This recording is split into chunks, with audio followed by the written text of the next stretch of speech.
um negócio ilegal que, segundo a Organização Internacional do Trabalho, movimenta quase 100 bilhões de reais por ano e põe em risco a vida de mais de 2 milhões de seres humanos. O tráfico de pessoas é o tema da reportagem especial desta semana.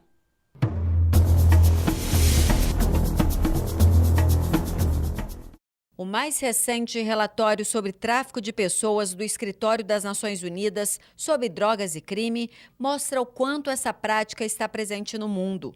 De 2010 a 2012, vítimas de 152 diferentes nacionalidades foram encontradas em 124 países. Entre os principais alvos do tráfico humano estão meninas e mulheres, que representam 70% das pessoas traficadas. Já 33% são crianças. Apesar do caráter internacional da rede, o perigo está perto de casa. Mais de 64% dos traficantes são próximos das vítimas. Alguns problemas são verificados quando o assunto é tráfico de pessoas. As notificações são baixas e a impunidade é alta. Há países com menos de 10 condenações por esse tipo de crime e existem aqueles que não têm qualquer decisão judicial ligada ao tema. Quanto mais números e casos aparecerem, melhor. É sinal que as pessoas estão tendo mais conhecimento e que o próprio Estado está tomando mais conhecimento da ocorrência desses casos. De acordo com o Ministério da Justiça, apenas em 2013, no Brasil, 254 pessoas foram traficadas em 18 estados do país. São Paulo e Minas Gerais tiveram o maior número de vítimas. Desse total, os tipos mais comuns registrados foram tráfico para fins de exploração sexual e de trabalho escravo. Algumas dicas são importantes para evitar ser vítima do tráfico de pessoas.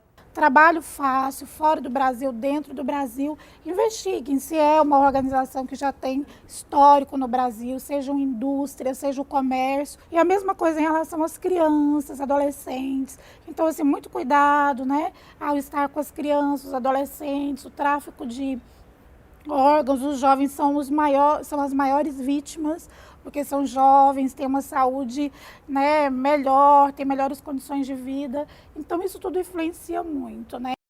E o Ministério Público Federal atua no combate ao tráfico de pessoas. Além de reprimir essa prática criminosa, o trabalho do MPF contribui também para que vítimas como a jovem que você vai conhecer agora resgatem um pouco da história de suas vidas. Aos 3 meses de idade, esta jovem foi adotada por um casal de franceses. O ano era 1987 e a adoção foi intermediada por Guiomar e Francisco Morcelli, que dirigiam o extinto orfanato Lar da Criança Menino Jesus, na zona norte da capital paulista. O bebê foi entregue aos franceses por Guiomar no aeroporto de Paris. Durante toda a infância e parte da adolescência, Charlotte, como foi batizada, procurava saber sobre os pais biológicos, mas nada era dito. Ela então começou a investigar por conta própria. Aos 14 anos de idade, eu achei uma pasta e aí eu vi uns documentos e eu comecei a ver que as coisas não batiam nas datas, os nomes, tinha até recibos de pagamentos, uma conta bancária no nome da intermediária da adoção. Então eu senti realmente que tinha alguma coisa errada.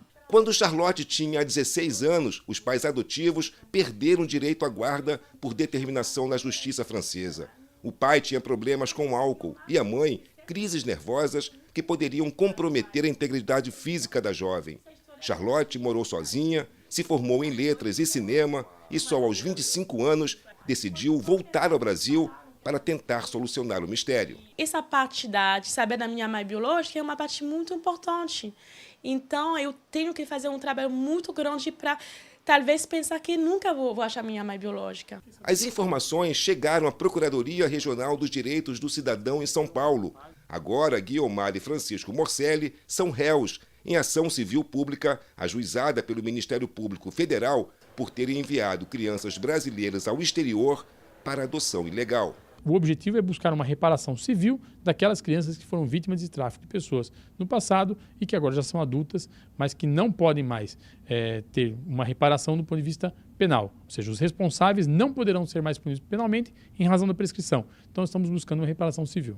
O tráfico de pessoas é o terceiro crime mais rentável, só perde para o tráfico de drogas e o de armas. Aqui no Rio de Janeiro, só no ano passado, a Secretaria de Assistência Social e Direitos Humanos do Estado resgatou 200 pessoas vítimas de tráfico. Essas pessoas, na grande maioria, eram forçadas ao trabalho escravo. A gente recebe as pessoas e acaba trabalhando com o encaminhamento dessas denúncias e encaminhamento de informações que são necessárias para o processo criminal e para o processo policial, e também com um processo de educação e promoção dos direitos, para que a população conheça o que é o tráfico de pessoas, conheça como está relacionado esse tipo de crime com outros crimes. A Polícia Federal também atua no combate ao tráfico de pessoas. Os agentes são treinados para identificar pessoas em atitude suspeita nos portos e aeroportos.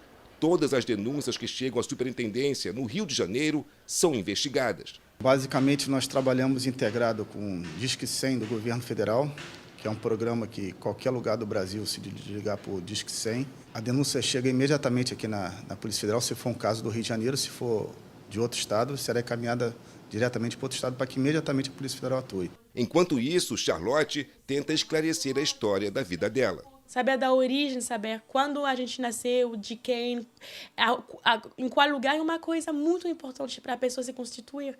Então, eu acho muito grave que nessas adoções esse direito seja assim, roubado.